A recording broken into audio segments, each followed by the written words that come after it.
Welcome back, ladies and gentlemen. Welcome to Fightful. My name is Cresta Starr, and I am here with the privilege, the base god, Gringo Loco is here. Thank you so much for taking the time to talk to me. How are you doing today in this cold Doing very December? well.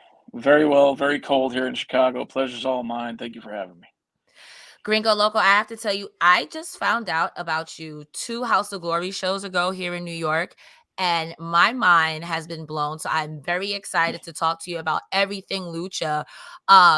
If you're ready to get right into it, let's get started. Let's jump into the deep end. All right.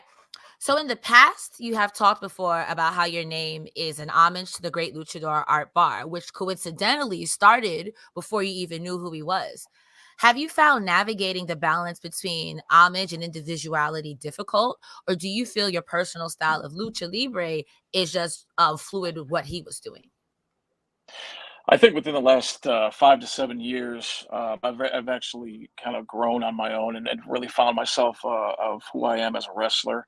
I think the beginning stages of my career in Lucha Libre, I definitely, like I said, you mentioned, I didn't know exactly who he was.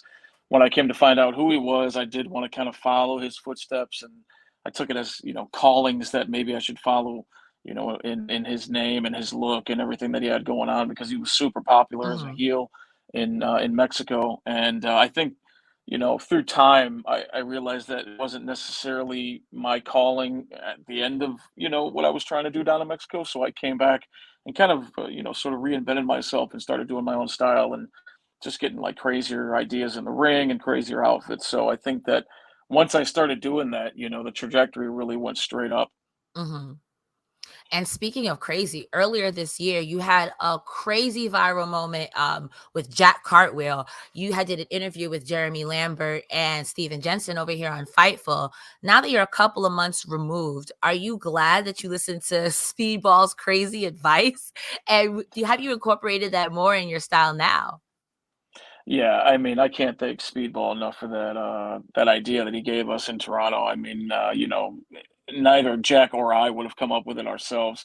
We might have thought of it, but we never would have attempted it on a live show for the first time, doing it ever. I mean, it's really something special. Mike Bailey is such a blessing and such a benefit to have in any locker room that I've been in, and he's been in a lot of my locker rooms. So I'm always going to him for advice or anything that I can to make my matches better or crazier than they already are. So he's had nothing but positivity for me in my career so far.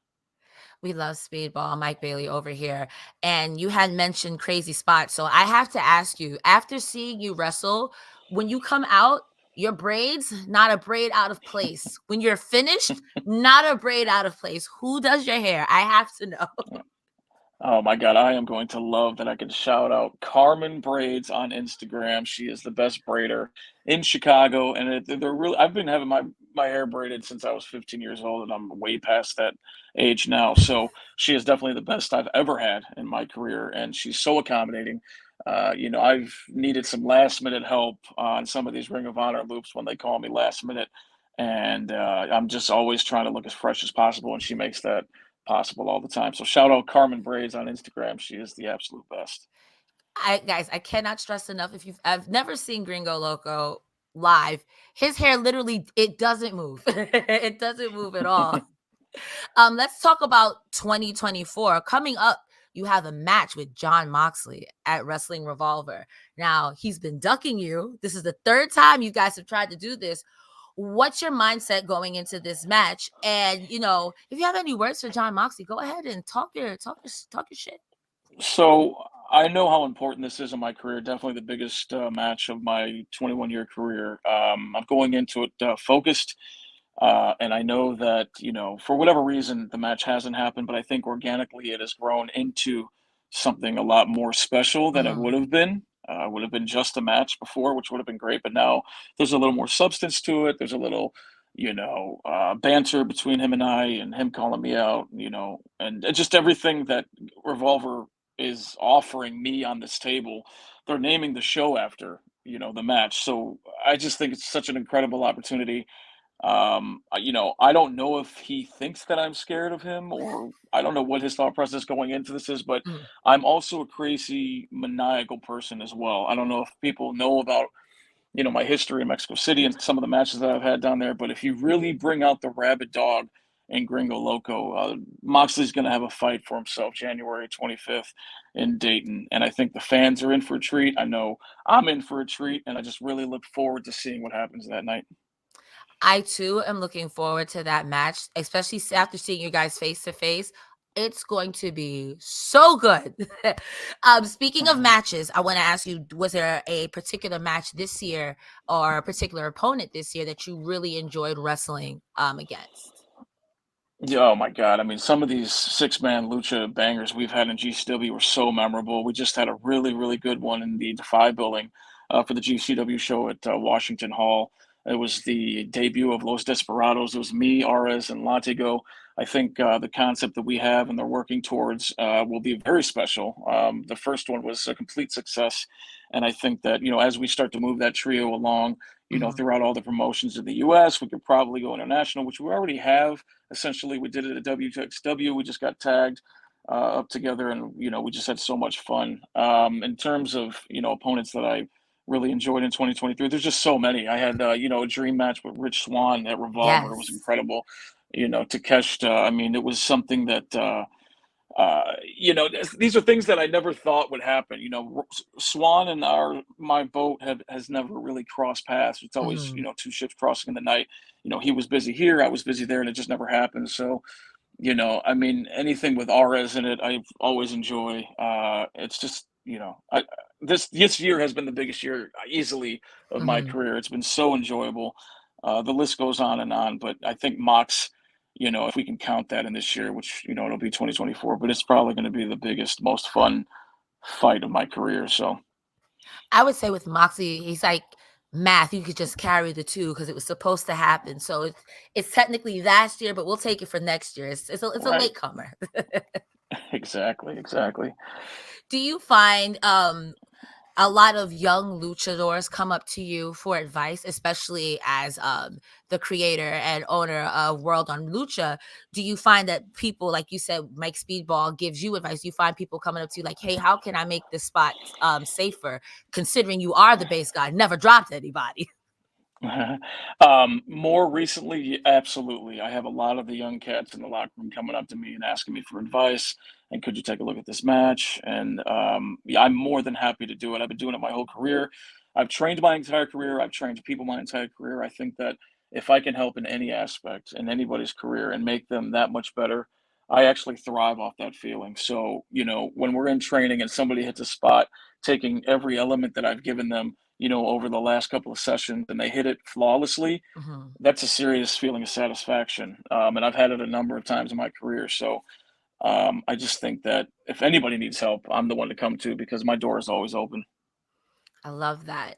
I also want to ask you, what attracted you the most to Lucha Libre? Because you've also said previously it's kind of like a dance, like Cirque du Soleil, but with wrestling. Yeah, so I was actually thrown into it. My first wrestling school was a Lucha Libre gym. I was just thrown into this. I wasn't, a super AAA fan or a CMLL fan. But once I got there and saw what it was about, oh, best believe I just wanted to stay in Lucha Libre for my entire career. Luckily, I have been able to do that.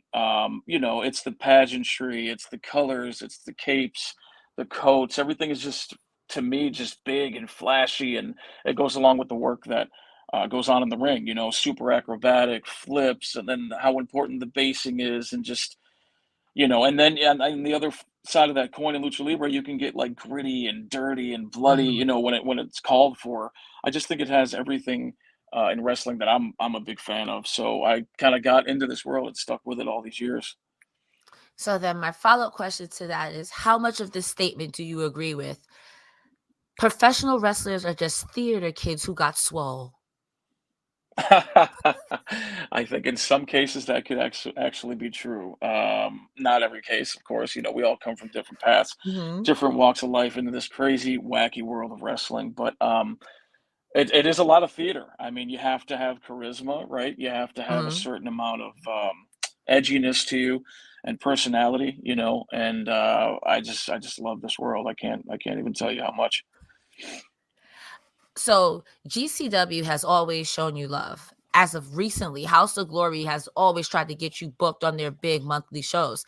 How do you feel as someone who is a fan of the sport, but also like, how do you recuperate after doing sometimes what I feel is like 100 dates in a weekend? You said, "How do I recuperate?" Well, Mondays and Tuesdays, almost don't exist.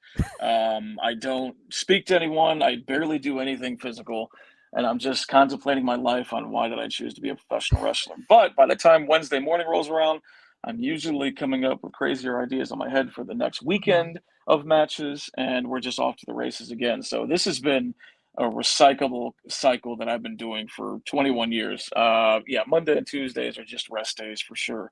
I Mhm. used to go train during the week on those days, and I think I'm just to the point where I just can't do that anymore. So, and I've accepted that, and it was a sad thing to accept, but here we are, and we're going to completely have bangers in 2024 coming up as long as I can. I will say that you haven't missed a step, skipped a step, and you couldn't fool me. You would think you trade 7 days a week. Thank you. I appreciate that. 21 years in the game is a very long time. Is there a particular crowd that you're like, this crowd is different than any other crowd I performed in front of, whether it be intensity or just like the way that they interact with wrestlers? Yeah, so there are many. The top of my list easily would be Defy. They are the loudest, they are the smartest, they are the most kind of any fan base that I've ever come across. Easily my debut in Defy, Ultimo Dragon was in my match along with, the man of that company, which was Nick Wayne.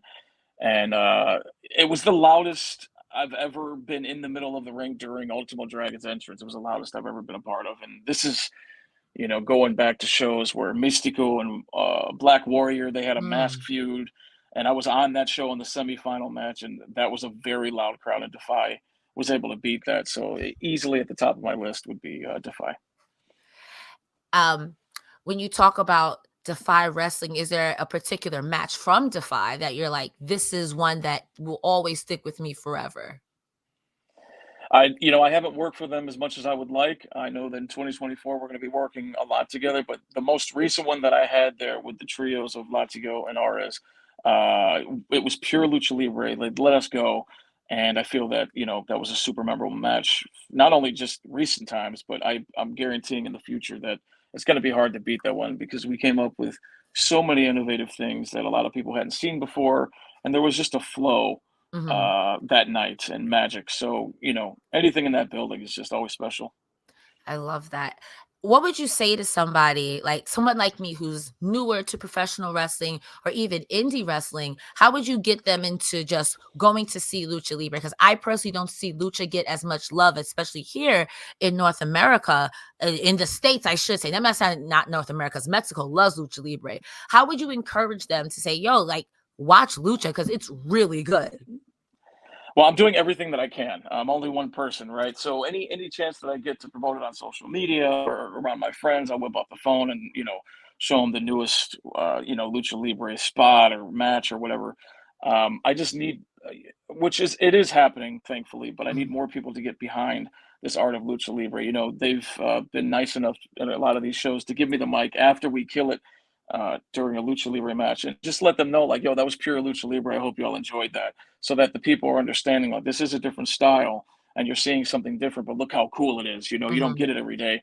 And the response has been incredible. Every city, the people are responding incredibly, whether it's at the merch table or by the responses that they're giving us, after the 3 count of these matches. I think that it is catching fire, and it's catching fire quickly. And I'm just happy to be one of the pioneers of it all.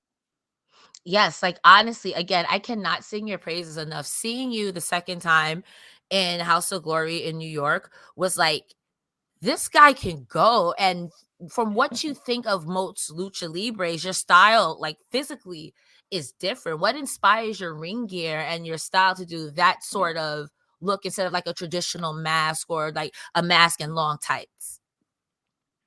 So it was a long process. Throughout my career, I've had some really bad gear makers, and then I've had recently some good ones. And once I got the good one, I was like, all right, I need you to stick with me for the rest of my days in this business. Came came to an agreement. We found a really cool outfit by one of my my favorite wrestlers of all time is Bellator Jr. It was one of the anniversary shows, and it was just the sickest gear I've ever seen. So all of the gear that I have now is just based on what I saw in that picture, and we're just changing up color schemes. So, it's a tribute to him because I just Mhm. think he's awesome and he's amazing. He's always stunting with new gear, and I'm always trying to do the same, although gear makers aren't as fast as we would like them to be. But when they do finally come out, it's nothing but compliments, nothing but Mhm. positivity. I do bring a lot of different, colors and themes to the game. And, I think people, in the locker rooms and the fans themselves are really appreciative of it. Yes, it's a very unique style, and honestly, I think that sometimes wrestling gear looks uncomfortable, but your gear looks like it's so comfortable, like, you could literally just move and fly it, and you could do your 450 floor splashes, it's so easy. It's just the easiest. It's just like a slip on. I love it. I wanna ask you about particular wrestling moves, like, what is one person's move that you're like, "I know I have to wrestle," let's just say for the sake of argument, Josh Alexander. I personally would never wanna take a C4 spike. Like, if I have to, I No. have to. What is one move that you're like, "Okay, I know I gotta wrestle you. I know you're gonna do this." Alright, what is one move you're like, "I don't wanna do this. I'll do it, but I don't wanna do this." I've always been, don't tell my rivals this, but I've always been a little scared of like head bumps on the apron, whether it's Mhm, a scorpion Rana or a pile driver or the package pile driver in any sense, because your head is so exposed. Your neck is definitely potentially could be hurt if the person doesn't know what they're doing. mhm. Anything with a spike on the head, like you said, is pretty scary because we're out here and I'm just trying to get back to my family. I'm trying to get back to True. my normal life on Monday. Like, but I'm also game for whatever somebody wants to do. So if the fans are going to pop, I'll usually say yes to anything because nobody tells me no to anything. So yeah, anything that would compress my vertebrae potentially for the rest of my life is pretty damn scary. So That's a fair answer. And, like, yeah, when I think of absolutely. also, like, things like that, is there a particular match, like a stipulation match, like an Ultimate X or a Texas, death match? Is there a particular match that you wish you could participate in or one that you're just like, no way. There's no way." Yeah, the Ultimate X has always intrigued me. I think that some of the ideas that I have in my brain would be incredible in an atmosphere like that, Mhm, with the ropes hanging like that and just platforms everywhere. I would definitely love to be a part of that. I would like to avoid barbed wire and glass if possible, but I know Mox is crazy, so we'll see what happens there. I'm not a huge fan of thumbtacks. When I was in Mexico City, the most extreme I ever got were prickly cactuses, and we did some power bombs on them. okay. Not the biggest fan of how that felt. So like prickly things going into my back or front, I'm trying to avoid that at all costs. I feel like you would not like Legos either. Legos are toys, No, like, if you're no, I wrestling Matt think Cardona. that's for yeah, that's a certain, niche for those wrestlers. I'll bring a different type of game and you guys can have the Legos.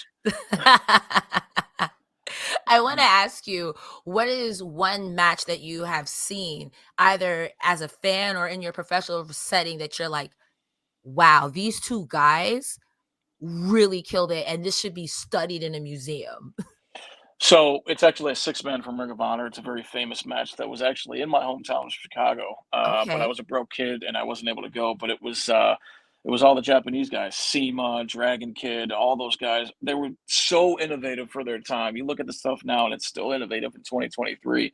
They absolutely went out and killed it.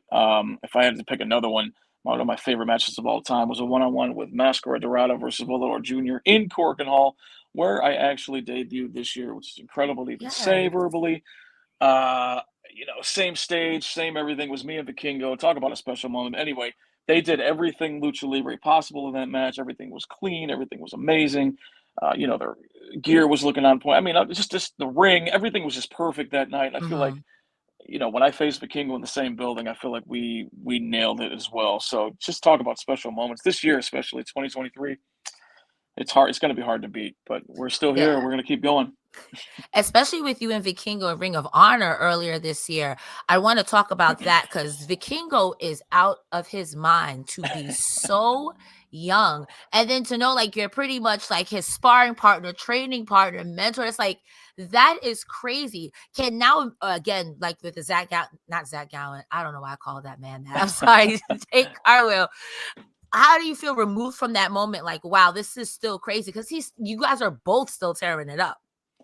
Yeah, so there was a moment after the match where we had a moment together, and it was euphoric, and it was happiness, and it was like, man, we just did that, dude. Like, regardless of the rivalry in Mexico and these states or whatever, and we're bitter, enemies. Mhm. Like, we just did that, dude. It was his debut in Cork and Hall. It was my debut in Cork and Hall. We brought pure lucha libre, and damn, did we do a good job. I mean, based on the feedback that we got, the weeks after the Japanese tour, uh, it was just incredible. I mean, we did that. Like, he is a very, very special athlete, and I'm literally his yang to his yin. Like, it's Mhm. like, I can help you in all these aspects as long as you get to me and you're able to flip and do all the cool stuff. And he does it 100% of the time. I was going to say Yeah. 99%, but he doesn't miss.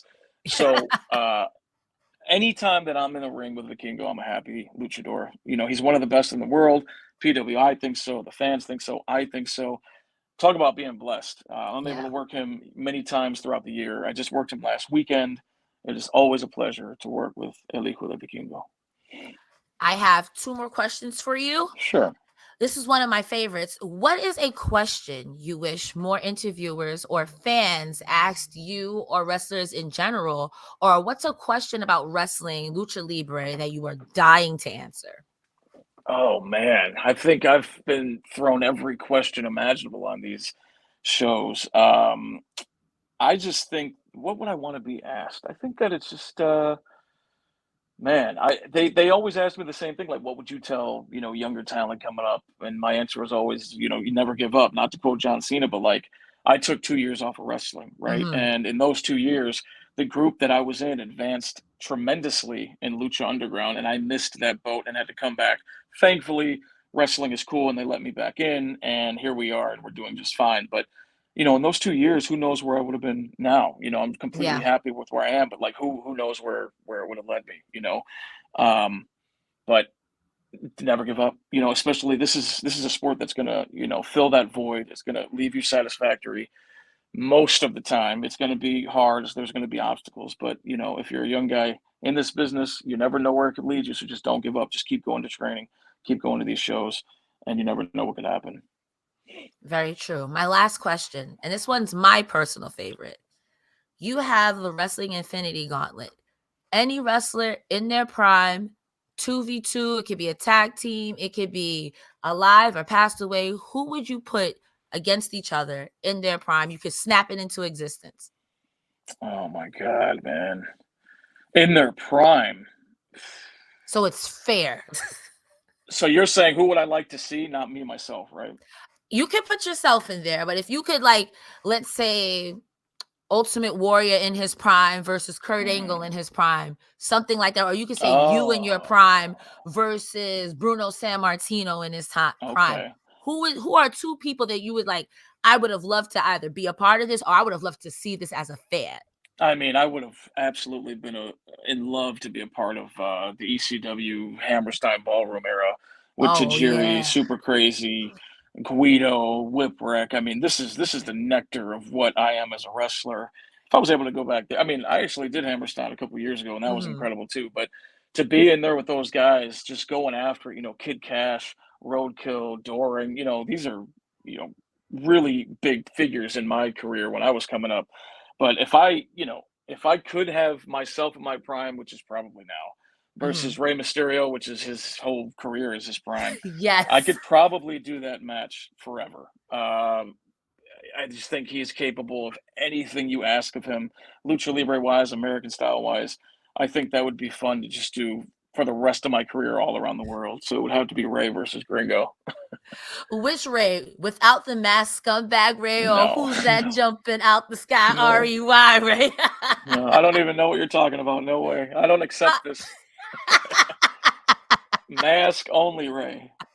He's like, I don't know that other guy. Yeah. No, Gringo, absolutely. I appreciate you so much for talking to me. Promote your stuff. What do you have coming up, and where can people find you? What's next week? I don't even know. No, I have I have Ring of Honor coming up. There's a lot of that. There's a lot of GCW coming up. House of Glory is happening again.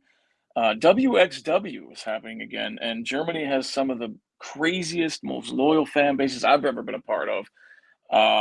So many things. Italy is happening. I don't even know where I am or where to begin, but I know that the year is ending, and we have to start on a great foot. So, Gringo 2024 worldwide. Instagram is Gringo Loco OG, and then the Twitter is I am Base God underscores in the middle of the words. But yeah, that's where I'm at.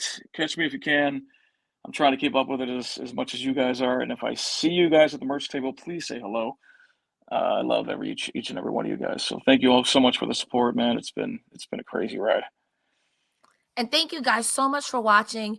Believe it or not, this is my first wrestling interview, and I'm so happy that it was you, Gringo Loco. Round of applause for the young man. Hell yeah. Ladies and gentlemen, subscribe to Fightful, all that fun jazz. We'll see you next time. Thank you so much. Have a good day and take care of yourself and each other. Bye-bye now.